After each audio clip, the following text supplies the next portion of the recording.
After you add a table to a Power View sheet, you can summarize that table's data by creating a chart. And in this movie, I will show you how to create and work with both column and bar charts.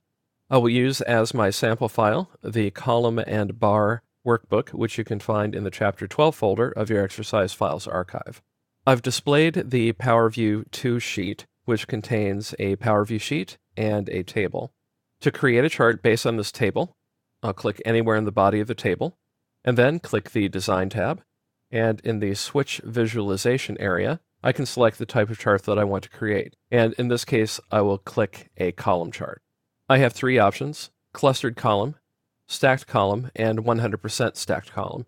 The most common version is the clustered column, so I'll go ahead and click that to show you what the chart looks like, and I'll resize it so it's more visible. You can see that Power View created the chart with the department along the bottom, sales levels along the top, and each one of the bars represents a month: blue for January, red for February, and orange for March.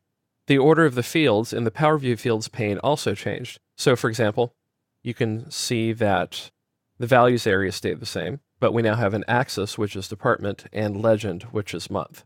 If I drag the month field to the axis area, doing so creates a dual axis. I have month and department together. And what I'll do now is drag department down to legend, and doing so gives me three horizontal divisions, one for each of the 3 months, and now each of the vertical bars or columns represents a department. I can resize a chart like any other object in Power View. I can just grab one of the handles. In this case, I'll grab the bottom right corner, and I can resize it, and you see that the contents of the chart object are resized. And if I go vertically, it looks like that. If I go horizontally, it looks like that. And as I get to the horizontal limit, in other words, where Power View doesn't display everything within the body of the object, then you can see that first things get scrunched up on the horizontal axis, and then the legend values, if the legend is to the right, start to be grayed out at the edges. So I have balance, dance, and so on. And I'll just move it out so that everything fits the way it did before with a little bit of room to spare. If I want to change the chart's formatting, while it's selected, I can click the Layout Contextual tab, and I can use the controls here to affect different parts of the chart. For example, if I want, I can hide or display the chart title. I can also change the presence or position of the legend. So for example, if I want the legend to appear at the top, I can do that. Or I can also select to have it appear at the bottom.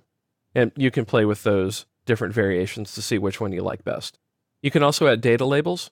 So for example, if you want to see the exact value for a particular column inside of this chart, I could click, say, Center. I don't find data labels to be very useful for Power View charts, simply because I'm usually creating them for a dashboarding application, and in that case, the charts are so small, every square inch matters. So most of the time, I will turn data labels off by clicking None.